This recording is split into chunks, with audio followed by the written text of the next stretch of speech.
हे what's up guys, welcome back once again. So आज की कहानी जो एक्सप्लेन करने जा रहे हैं उसका नाम है शट। वेल, कहानी शुरू होती है एक फार्म हाउस से जो दिखने में कुछ खास नहीं है और ना ही उसकी हालत इतनी अच्छी है, तो जिसकी ओनर अब उसे सेल करने जा रही है, जिसका नाम है जेसिका। ये फार्म हाउस उसके डैड का है जहाँ पे वो खेती करते थे, लेकिन अब यहाँ पर ऐसा कुछ नहीं होता है सिवाय एप्पल के पेड़ के।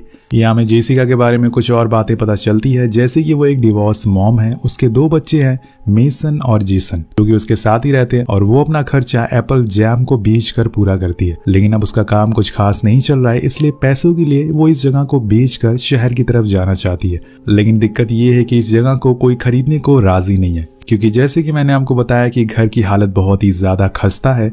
सीलिंग उखड़ चुकी है, पूरा बाथरूम लीक हो रहा है, बेडरूम में फैन सीलिंग बहुत नीचे है और एक स्टोर रूम है जिसका गेट की हालत इतनी खराब है कि वो बाहर से ही अपने आप बंद हो जाता है। इसके बाद उसे अंदर से कोई खोल नहीं सकता और इन सब चीजों के होने के बावजूद ये लोग जैसे तैसे यहाँ पर दिन गुजार रहे हैं। लेकिन शायद अब ऐसा नहीं होगा, क्योंकि कुछ ही दिनों में इनके साथ बहुत अच्छा या फिर बहुत ही ज्यादा बुरा होने वाला है। यहाँ में रायन के बारे में भी पता चलता है, जो कि जेसिका का एक्स हस्बैंड है। वो यहाँ पर बहुत ही कम आता है क्योंकि वो एक नशेड़ी बन चुका है और जेसिका नहीं चाहती कि उसके बच्चे ये सब होते हुए देखे।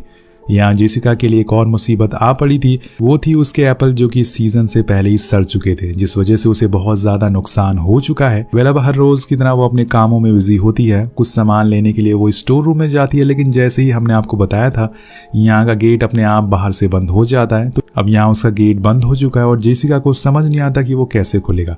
वो अंदर फंस चुकी है और यहाँ उसे बहुत अच्छे से पता है कि वो ऐसे तो बाहर नहीं निकल सकती, क्योंकि अब कोई बाहर से गेट नहीं खोलने वाला है, उसके पास 2 बच्चे ही बाहर है। इसलिए पहले तो वो अपना दिमाग ठंडा करती है और फिर आराम से आसपास देखती है और सोचती है कि आखिर यहाँ से कैसे बाहर निकला जा सकता है। तभी उसे एक स्क्रू ड्राइवर दिखाई देता है जो डोर के हुक पर लगा हुआ था। अब वो बहुत ही लूज हो चुका था, पर इसे वो ओपन कैसे करे। वो मेसन को बुलाती है जो उसे स्क्रू ड्राइवर लाने को कहती है, पर वो अभी 7 साल की थी, उसे पता ही नहीं होता कि स्क्रू ड्राइवर किसे कहते हैं। जेसिका उसे समझाती है कि असल में वो दिखता कैसा है, जिसके बाद थोड़ा टाइम तो लगता है, लेकिन मेसन जैसे तैसे करके जहां तक हो सके स्क्रू ड्राइवर को ढूंढ लेती है और फिर उसे डोर के नीचे से जेसिका को दे देती है। लेकिन इतनी मुश्किलों के बाद भी बात नहीं बनती, क्योंकि उस स्क्रू का साइज बहुत ही छोटा था जिसमें वो ड्राइवर फिट नहीं बैठता। तो वो बहुत कोशिश करती है लेकिन कुछ नहीं होता है, जिस वजह से वो आखिर में थक हार कर 911 पर कॉल करने लगती है। लेकिन तभी बाहर से मेसन कहती है कि घर के बाहर कोई आया है मॉम। सो कुछ देर बाद वो स्टोर रूम का गेट अपने आप खुल जाता और यहाँ उसे खोला था रायन ने, जो कि बाहर से अपने साथी को लाया था और वो भी एक नशेड़ी दोस्त था। यहाँ जेसिका उसे बिल्कुल पसंद नहीं करती, क्योंकि उसकी बुरी नजर उसके बच्चों पर थी। वो फौरन रायन से सैमी को यहाँ से बाहर जाने को कहती है और उसे भी समझाती है कि तुम ये सब छोड़ दो, हमारे बच्चों के बारे में सोचो। लेकिन वो नहीं मानता। इसके बाद वो उसे बताता है कि हम दोनों यहाँ कुछ महीने रहने आएंगे, क्योंकि हमारे पीछे पुलिस पड़ी हुई है और हमारे पास पैसे भी नहीं है। तो जेसिका साफ साफ मना कर देती है और वहां से जाने को बोलती है। अब उन दोनों की बातें यहाँ पर रायन का दोस्त सैमी सुन लेता है। वो रायन से कहता है कि क्यों ना इसे वही स्टोर रूम में बंद कर दो। तो रायन भी उसकी साइड लेता है और फिर वो दोनों उसे पकड़कर उसी स्टोर रूम में बंद कर देते हैं। दोस्तों, अब इस बारी वो डोर के बाहर लकड़ियों को ड्रिल कर देते हैं ताकि वो आसानी से खुल ना सके। जेसिका चिल्लाती है, चीखती है, लेकिन वहां उन लोगों के अलावा कोई और भी मौजूद नहीं था। ये सब वो छोटे बच्चे भी देख रहे थे, पर यहाँ वो कुछ नहीं कर सकते थे। इसलिए अब उसे जो भी करना है बहुत ही सोच समझ कर करना होगा। उसके दोनों बच्चे बाहर हैं और दोनों पागल इंसान भी बाहर है और उनके साथ कुछ भी कर सकते हैं। इसलिए वो बार बार रायन से एक ही बात बोलती है कि प्लीज उन बच्चों के साथ कुछ मत करना, उन्हें छोड़ दो, भले ही तुम मुझे मार दो। लेकिन वो दोनों उसका कुछ जवाब नहीं देते और इसी तरह से 4 से 5 घंटे बीत जाते हैं। जेसिका को महसूस होता है कि शायद वो दोनों यहाँ से चले गए, इसलिए वो मेसन को बुलाती है और सारी खिड़की दरवाजे बंद करने को बोलती है। लेकिन जैसे कि आपको पता है, इस घर की सारी चीजें खराब हो चुकी है, उन्हें बंद करने का कोई भी फायदा नहीं है। यहाँ हम एक और चीज गौर करते हैं कि जेसिका के हाथ में एक गहरा चोट लग चुकी है, जिसके ऊपर उसने एक पट्टी भी बांध रखी है, लेकिन समय के साथ साथ ये भी इन्फेक्टेड होता जाएगा। तब ये क्या करेगी, और इसे तो ये भी नहीं पता कि असल में वो दोनों कब तक लौटेंगे। अगर वो नहीं लौटे तो ये बाहर कैसे निकलेगी। अब यहाँ जैसे जैसे समय बीत रहा था, जेसिका के लिए मुश्किलें और बढ़ती जा रही थी। फिर अचानक से जेसन की रोने की आवाज आती है, यानी कि वो उठ चुका है। अब उसे भूख भी लगी होगी और जब तक उसे खाना नहीं मिलेगा वो रोता ही रहेगा, इसलिए कुछ ना कुछ तो करना ही होगा। वो अपना फोन चेक करती है तो वो भी स्टोर रूम के बाहर ही पड़ा हुआ था, लेकिन मेसन वहीं बाहर ही खड़ी रहती है। वो अपनी मॉम से कहती है कि उसे वॉशरूम जाना है, लेकिन वो तो बंद है, इसलिए वो वहीं गेट पर ही टॉयलेट कर देती है, लेकिन अपनी मॉम को छोड़कर नहीं जाती। जेसिका कई बार स्क्रू ड्राइवर से गेट खोलने की कोशिश करती है, लेकिन ऐसा हो नहीं पाता है। पर अब काफी लेट हो चुका है, इसलिए उसे बच्चों को कुछ खाने को देना ही होगा। इसलिए वो स्टोर रूम में रखे हुए उसके बनाए वही एप्पल जैम को दे देती है और खुद भी खा लेती है और मेसन को समझाती है कि वो जेसन को भी ऐसे ही खिला दे ताकि वो रोए नहीं। वो उसके बारे में सारी चीजें उसे बताती है कि कैसे उसका ख्याल रखना है जिससे कि वो ज्यादा रोए नहीं, और ये भी बताती है कि उसके पास ही रहना और उससे बात करते रहना। अब इसी तरह से रात हो जाती है। जेसिका अभी भी अंदर फंसी हुई है और बाहर उसकी बेटी मेसन को बहुत डर लग रहा है, इसलिए वो अभी भी गेट के पास ही बैठी बैठी। तब जेसिका उसे बताती है कि आज से उसे उसके भाई का ख्याल रखना है और अगर कुछ भी बुरा हुआ तो मुझे आवाज लगाना है और कहीं भी बाहर नहीं जाना है। ये सब बोलते हुए वो दोनों सो जाती हैं और अगली सुबह वो अपने बच्चों को वही जाम दोबारा से खिलाती है। लेकिन अब उसे खुद पे गुस्सा आने लगता है। वो खुद को बहुत ही बुरा भला कहती है क्योंकि वो एक अच्छी मां नहीं बन पाई। अगर उसके पास पैसे होते तो वो अपने बच्चों को यहाँ से दूर ले जा पाती, लेकिन अब उसने ठान लिया है कि वो कैसे भी करके यहाँ से बाहर निकल कर रहेगी। अब बहुत सोचने के बाद उसके दिमाग में एक आइडिया आता है, क्यों ना वो स्टोर रूम के फ्लोर पर एक गड्ढा करके नीचे बेसमेंट में पहुंच जाए और फिर बाहर से गेट के अंदर आ जाए। लेकिन इसके लिए उसे एक एजी टूल चाहिए जिससे वो गड्ढा कर सके। तो वो मेसन को आयरन रॉड लाने को कहती है, लेकिन वो उसे कहीं भी नहीं मिलता और वो फिर से एक बार उसे वही स्क्रू ड्राइवर दे देती है। अब उसके पास इसके अलावा कोई ऑप्शन नहीं था तो वो उसी से फ्लोर को खोदना चालू कर देती है। लेकिन इसमें बहुत समय लगने वाला है, लेकिन वो ये करके रहेगी चाहे कुछ भी हो जाए। इसी बीच जेसन रोने लग जाता है तो वो अपनी स्पीड और तेज कर देती है, लेकिन तभी उसे पता चलता है कि उसकी बेटी ने जेसन को गिरा दिया। तो वो उसे सही तरीके से बताती है कि कैसे उसे अपने भाई का ख्याल रखना है, कैसे उसे होल्ड करना है, तभी वो एक अच्छी सिस्टर बन पाएगी। तो मेसन उसकी सारी बातें मानती है और फिर बाद में वही सब चीजें करती है। अब यहाँ जेसिका धीरे धीरे ही सही लेकिन काफी हद तक गड्ढे को खोद चुकी थी, लेकिन इतनी देर लगातार काम करते हुए वो थक जाती है और आराम करने लगती है। अभी बाहर से मेसन कहती है कि मॉम, घर के बाहर कोई आया है, जिसे सुन के वो बहुत ज्यादा डर जाती है और फौरन उसे कहती है कि वो जाकर अपने भाई के साथ ऊपर वाले रूम में लॉक कर ले और जब तक वो ना आए तब तक गेट ना खोले। इसलिए वो फौरन उसकी बात मानकर ऊपर चली जाती है। और इधर हम देखते हैं कि वो शख्स सैमी होता है जो स्टोर रूम के बाहर आकर खड़ा हो जाता है और जेसिका से बच्चों के बारे में पूछता है। तो वो कहती है कि वो बच्चों से दूर रहे वरना बहुत बुरा होगा। अभी ऊपर से जेसन की आवाज आती है और उसे पता चल जाता है कि वो दोनों ऊपर ही हैं, इसलिए वो स्टेयर से ऊपर जाने लगता है। तभी जेसिका उसे बुलाती है और कहती है कि रुको रुको, मेरे पास तुम्हारे लिए कुछ है। रैन ने मुझे जाने से पहले मुझे एक गांजे का पैकेट दिया था, मैं तुम्हें वो दे सकती हूँ। तो वो फौरन वापस आ जाता है क्योंकि उसके लिए गांजे से बड़ी कोई चीज नहीं थी और ये बात जेसिका को अच्छे से पता होती है, पर वो आखिर इस चीज का फायदा कैसे उठाएगी वो आपको थोड़ी देर में दिख जाएगा। सैमी कहता है कि लाओ मुझे वो पैकेट दे दो, जिसके बाद मैं यहाँ से चला जाऊंगा। लेकिन जेसिका जानती है कि नशा करने के बाद ये और ज्यादा पागल हो जाएगा, इसलिए वो कहती है कि मैं डोर तक आ नहीं सकती, तुम अपना हाथ अंदर डालो, मैं तुम्हें दे दूंगी। अब वो जैसे ही अपना हाथ अंदर डालता है वो वही स्क्रू ड्राइवर उसमें घुसा देती है, जिससे उसका हाथ वही जमीन पर ही फंस जाता है। वेल, तो जेसिका ने कुछ इस तरह से उस गांजे का इस्तेमाल किया।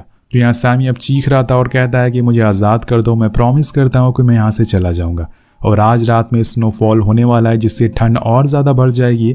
अगर मैं यहाँ ऐसे ही फंसा रहा तो मैं मारा जाऊँगा। लेकिन जेसिका उसकी एक बात नहीं सुनती। लेकिन अब यहाँ पर वो गड्ढे को खोद नहीं सकती क्योंकि स्क्रू ड्राइवर सैमी के हाथ में फंसा हुआ है, इसलिए वो चुपचाप बैठ जाती है और धीरे धीरे रात हो जाती है।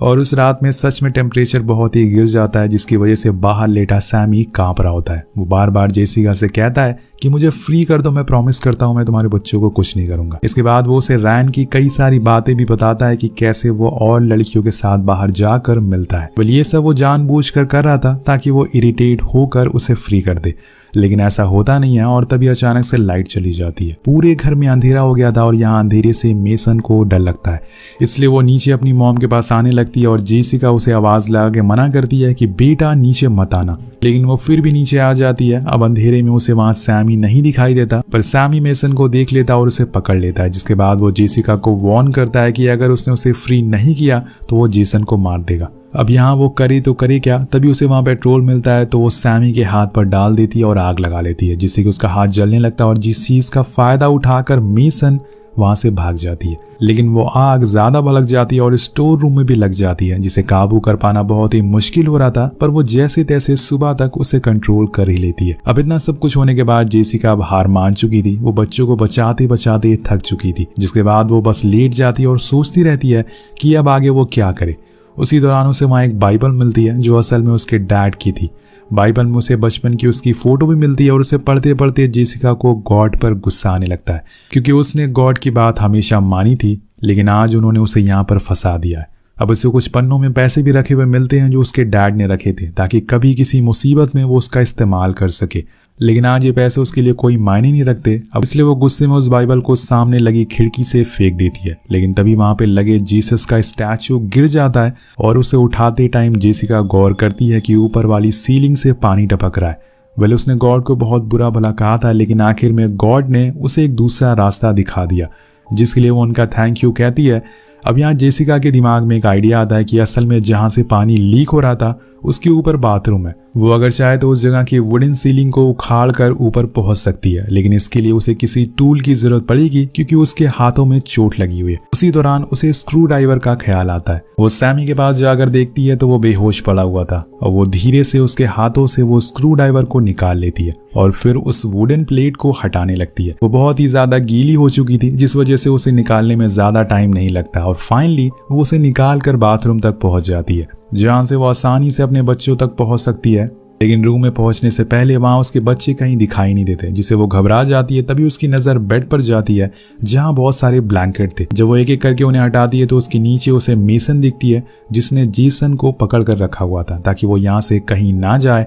अब ये देखकर जेसिका बहुत ही ज्यादा खुश होती है और अपनी मॉम को देखकर वो बच्चे बहुत ही ज्यादा खुश होते हैं। उसका साथ देने के लिए जेसिका मेसन को थैंक यू कहती है क्योंकि अगर वो स्क्रू ड्राइवर नहीं देती तो शायद वो अभी तक नीचे फंसी रहती। वेल इसके बाद अब इन्हें यहाँ से जल्दी से बाहर निकलना है, लेकिन उसके लिए जेसिका को मेन गेट की कीज लेनी पड़ेगी जो कि बेहोश पड़े सैमी के पास थी। वो दोनों बच्चों को लेके धीरे धीरे नीचे जाती है और उसकी जेब से कीज को निकाल लेती है और बाहर जाने लगती है। लेकिन आज बाहर बहुत ही तेज बारिश हो रही है और ऐसे में बाहर जाना सही नहीं है। ऊपर से उसके पास दो बच्चे भी हैं, इसलिए वो दोनों को ऊपर रूम में छोड़कर बाहर आ जाती है और फिर कार की विंडो को तोड़कर अंदर से कुछ खाने का सामान निकालती है। लेकिन उसकी आज किस्मत बेकार है। आते समय उसका पूरा खाना गिर जाता है, लेकिन उसे बड़ी मुश्किल ये बात थी कि सैमी अभी मरा नहीं है, उसे होश आ गया था और उसने अब अंदर से मेन गेट को लॉक कर लिया था। तो जेसिका फौरन खिड़की को तोड़कर अंदर घुस जाती है ताकि अपने बच्चों को बचा सके। लेकिन जैसे ही वो अंदर घुसती है तो देखती है कि सैमी ने जेसन के गले पर चाकू रख लिया। वो कहता है कि अब मैं अपने बदला लेकर रहूंगा, तुम बस देखती रह जाओगी। उसे देखकर जेसिका उसे माफी मांगती है और कहती है कि उसे छोड़ दे, लेकिन वो नहीं मानने वाला था। और इसी दौरान वहां रायन भी आ जाता है जो सैमी से जेसन को छोड़ने को कहता है। तो वो उसकी बात मान लेता है, लेकिन यहाँ वो आधे दिमाग का था। उसे लग रहा था कि शायद उसने बच्चों के साथ कुछ गलत किया है, इसलिए वो उसे मार डालता है। अब यहाँ जेसिका रायन को काफी अच्छे से जानती है। उसे ये पता था कि अगर उसने गुस्से से काम लिया तो वो सबको मार डालेगा क्योंकि वो आधा सन की किस्म का इंसान है। इसलिए वो उसे बहाना बनाती है कि मुझे बच्चों को लेकर डॉक्टर के पास जाना है, लेकिन वो साफ साफ मना कर देता है कि किसी को भी कहीं जाने की जरूरत नहीं है। इसके बाद वो जेसिका को नशा करने के लिए कहता है और खुद भी बच्चों के सामने नशा करने लगता है। लेकिन यहाँ जेसिका उसे थोड़ा इमोशनल ब्लैकमेल करती है कि जैसे उसे उसकी केयर है। तो वो पहले तो उसे कुछ खाने को देती है, जिसके बाद वो उसे ऊपर चलने को कहती है क्योंकि यहाँ पर वो नशा नहीं कर सकती। और रायन को ये सही लगता है तो वो ऊपर आ जाता है। लेकिन यहाँ जेसिका ने एक गेम खेला था, उसने उसके खाने में नींद की गोलियां मिला दी थी जिसका असर अब उस पर होने लगता है और कुछ देर बाद वो समझ जाता है कि उसके साथ कुछ गलत हुआ। इसलिए वो उसके पीछे बंदूक लेकर दौड़ने लगता है। तो जेसिका ऊपर वाले कमरे में पहुंच जाती है। वो भी उसके पीछे था। अब उसे इतनी नींद आ रही थी कि उसकी आंखें खुल नहीं पाती और इसी का फायदा उठाकर वो उसे विंडो से नीचे धक्का दे देती है और गिरते साथ ही उसकी मौत हो जाती है। तो दोस्तों आपको क्या लगता है कि क्या जेसिका ने ये सही किया या फिर उसे अपने हस्बैंड को बचाना चाहिए था? अब धीरे धीरे समय बीत जाता है। जेसिका ने उस जगह को छोड़ा नहीं बल्कि अब उसने उस फार्म हाउस को रीनोवेट कर दिया है। उसका एप्पल जैम का बिजनेस भी अच्छा चलता है, लेकिन उसके शरीर पर कुछ चोट के निशान आज भी हैं जो उसे उस दिन की याद दिलाते हैं। जेसिका अगर चाहती तो अपने बच्चों को छोड़ देती और नशा करने लगती, लेकिन खुद भी और अपने बच्चों को हमेशा उसने लड़ना सिखाया, जैसे कि मेसन जिसने उसका बहुत साथ दिया। और ये सारी चीजें उसे मोटिवेट करती है जिससे कि उसे आगे बढ़ने की हिम्मत मिलती है। वेल गाइस, जाने से पहले आपको बताना चाहूंगा कि हमने एक दूसरा चैनल बनाया है और कई बार हम बता भी चुके हैं, तो फटाफट जाइए हमारे दूसरे चैनल को सब्सक्राइब करिए जिस पर भी आपको अलग अलग तरह की अमेजिंग कहानियां देखने को मिलेंगी। वेल, ये कहानी आपको कैसी लगी नीचे कमेंट करके जरूर बताइएगा और दूसरे चैनल का लिंक भी आपको नीचे कमेंट बॉक्स में मिल जाएगा। Peace out.